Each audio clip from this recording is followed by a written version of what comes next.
ධනහිස් සංදියේ ඇතිවන වේදනාව අද සමාජයේ බහුලව දක්නට ලැබෙන රෝගී තත්ත්වයක්. මෙයට ප්‍රධාන හේතුවක් වන්නේ ඔස්ටියෝ ආතරයිටිස් කියන රෝගී තත්ත්වය. මෙම රෝගී තත්ත්වය ඇතිවන්නේ අපේ ධනහිස් සංදියේ පවතින කාටිලේජ් ගෙවී යාමට ලක්වීම නිසා.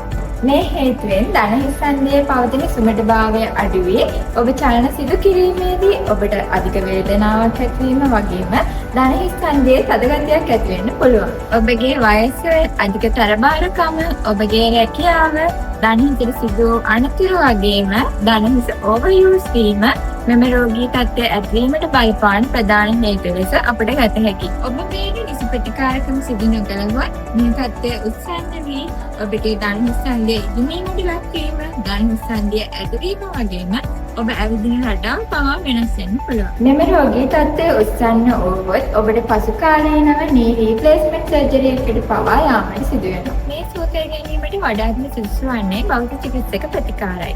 මෙයට වේදනානාශක බීම හෝ පිටින් ආලෝක කිරීම සුදුසු වන්නේ නැහැ. එමගින් සිදුවන්නේ එන්මතේ ඔබගේ වේදනාව අඩු වී තවදුරටත් ඔබගේ ධනහිස් ඕවර්යූස් වී තත්ත්වය බරපතල වීමක් පමණයි. ඒ නිසා ඔබගේ ධනහිස් සංදිය වටා පවතින මාංශ පේශී ශක්තිමත් කර ගැනීමට ව්‍යායාම කිරීම අත්‍යවශ්‍යයි.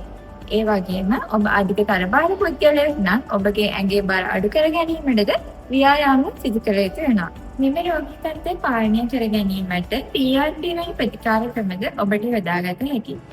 මුල්ලඟදීම මෙය හඳුනාගෙන නිසි ප්‍රතිකාර ක්‍රම වලට යොමු වුවහොත් මේ රෝගී තත්ත්වය උත්සන්න නොවී ඉක්මනින් සුව කර ගැනීමට ඔබට පුළුවන්.